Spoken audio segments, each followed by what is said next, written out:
Mangalmati students, today we will discuss about the chapter number 2 units and measurement.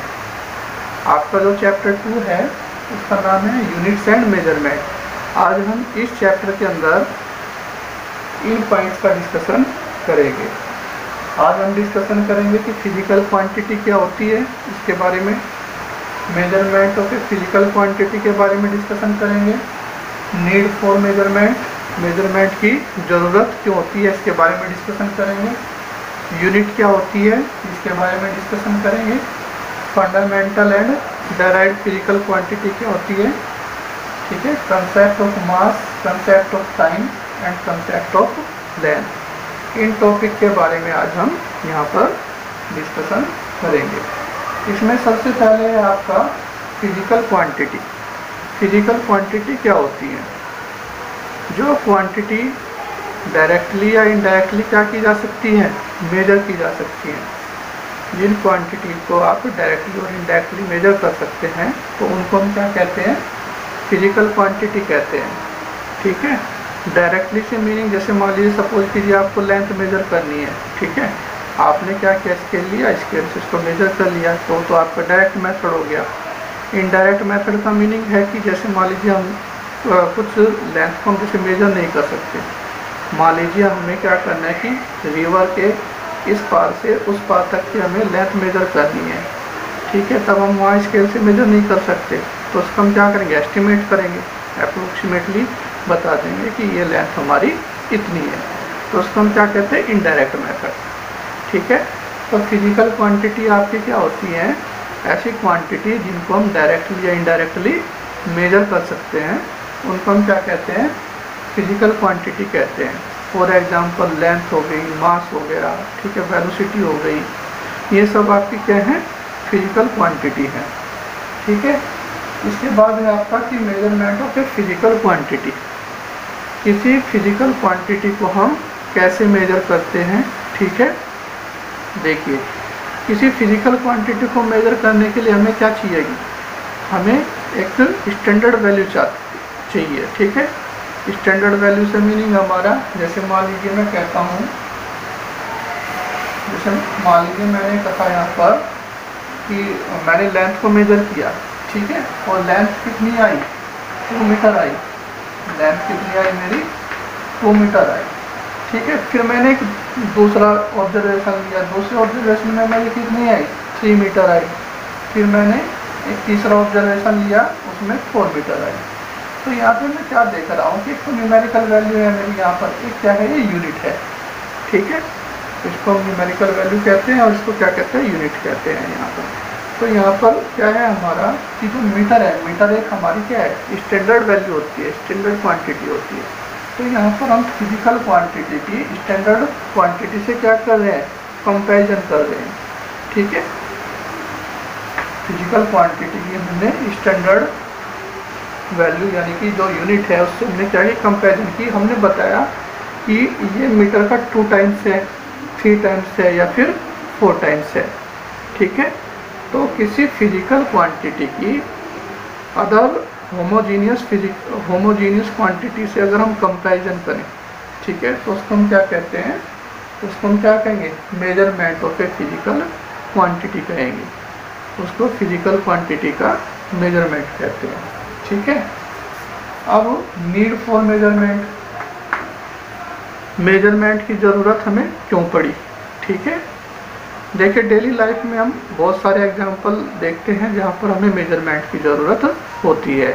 जैसे हमें कोई भी लेन then करना है, ठीक है, कोई भी लेन देन करना होता है तो वहाँ पे हमें किसकी ज़रूरत होती है, मेजरमेंट की ज़रूरत होती है। जैसे मान लीजिए आप सब्ज़ी लेने गए दुकान से, ठीक है, तो वहाँ पे आप क्या करेंगे, मान लीजिए आपको टोमेटो चाहिए, ठीक है, आपने कहा कि मुझे 1 kg टोमेटो दे दीजिए या 2 kg टोमेटो दे दीजिए, तो वहाँ पर किसकी ज़रूरत है, वो आपको मेजर करके देगा, यानी कि वो वेट रखेगा 1 kg का। ठीक है, 1 kg चाहिएगा तो 1 kg का वेट रखेगा, अगर आपको 2 kg चाहिएगा तो उसको 1 या तो 2 बार करके देगा उसको, या फिर 2 kg का वेट रखेगा वहाँ पर। ठीक है, ऐसे बहुत सारे हमारे डेली लाइफ में एग्जाम्पल हैं जहाँ हमें मेजरमेंट की क्या होती है, ज़रूरत होती है। ठीक है, तो मेजरमेंट हमारा डेली लाइफ में क्या है, ज़रूरी है। अब इसके बाद हमारा यूनिट है। ठीक है, यूनिट में क्या होता है हमारा, यूनिट क्या होती है, स्टैंडर्ड क्वांटिटी होती है। ठीक है, जैसे मान लीजिए मैंने यहाँ पे मीटर लिखा, तो मीटर यहाँ पे क्या है कि स्टैंडर्ड क्वांटिटी है। तो यूनिट में क्या होता है कि स्टैंडर्ड क्वांटिटी होती है जिससे हम किसी फिजिकल क्वांटिटी को क्या कर सकते हैं, कंपेयर कर सकते हैं।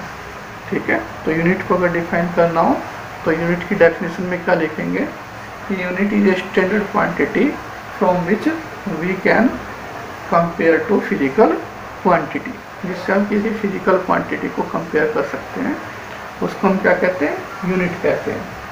ठीक है, अब यहाँ पे हमारा नेक्स्ट है fundamental and derive physical quantity. Physical quantity को हमने 2 पार्ट में डिवाइड कर दिया, एक तो फंडामेंटल क्वांटिटी होती है और एक डायराइव क्वांटिटी होती है। तो फंडामेंटल क्वांटिटी क्या है हमारी, फंडामेंटल क्वांटिटी, फंडामेंटल क्वांटिटी का मीनिंग हमारा ये होता है कि जो क्वांटिटी क्या होती है, इंडिपेंडेंट होती है।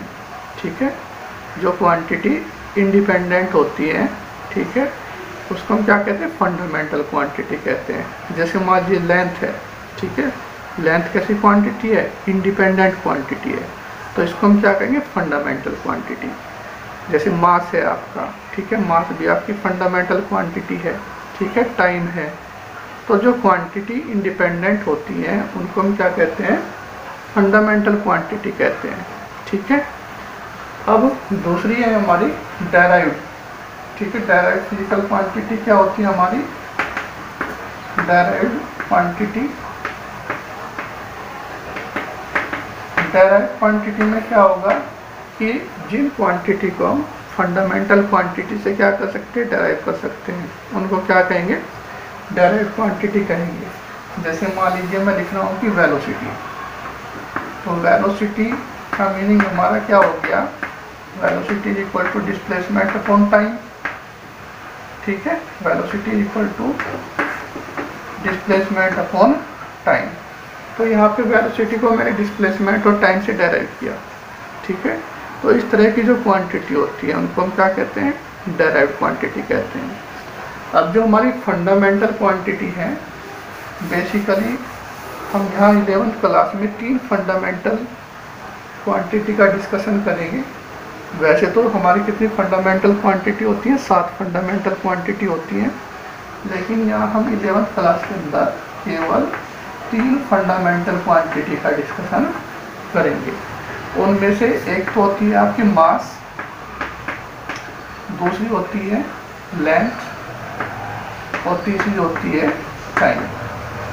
बेसिकली हमारी ये 3 फंडामेंटल क्वांटिटी है, लेकिन वैसे कितनी क्वांटिटी होती हैं आपकी, 7 क्वांटिटी होती हैं। कौन कौन सी हैं में आगे, एक होती है यहाँ पर हमारा टेम्परेचर, टेम्परेचर होती है।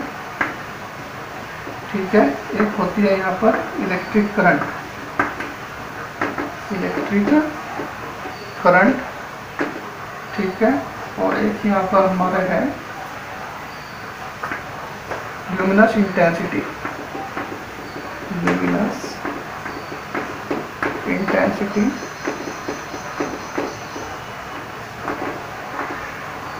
और एक होती है quantity of matter, quantity of matter. ये जो 7 फिजिकल क्वांटिटी मैंने लिखी है, इन 7 फिजिकल क्वांटिटी को हम क्या कहते हैं, फंडामेंटल क्वांटिटी कहते हैं। ठीक है, mass, length, time, temperature, electric current, luminous intensity and quantity of matter.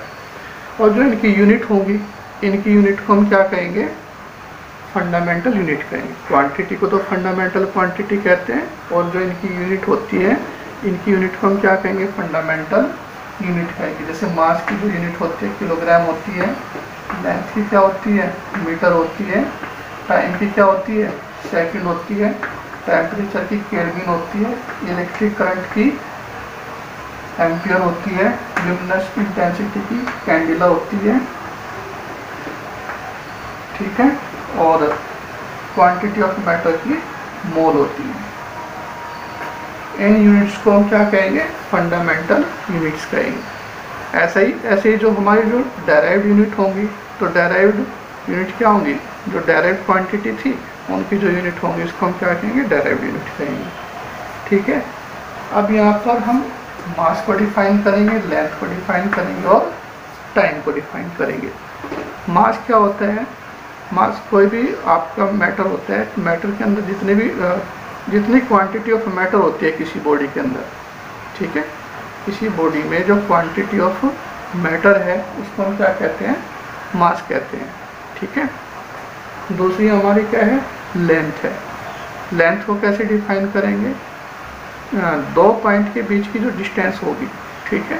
Basically हम लेंथ को कैसे डिफाइन कर सकते हैं कि 2 पॉइंट्स के बीच की जो डिस्टेंस है उसको हम क्या कहते हैं, लेंथ कहते हैं, ठीक है। और तीसरा हमारा क्या है, टाइम है। टाइम क्या होगा हमारा, कि ड्यूरेशन बिटवीन 2 इवेंट्स के बीच की जो ड्यूरेशन है उसको हम क्या कह सकते हैं, टाइम कह सकते हैं।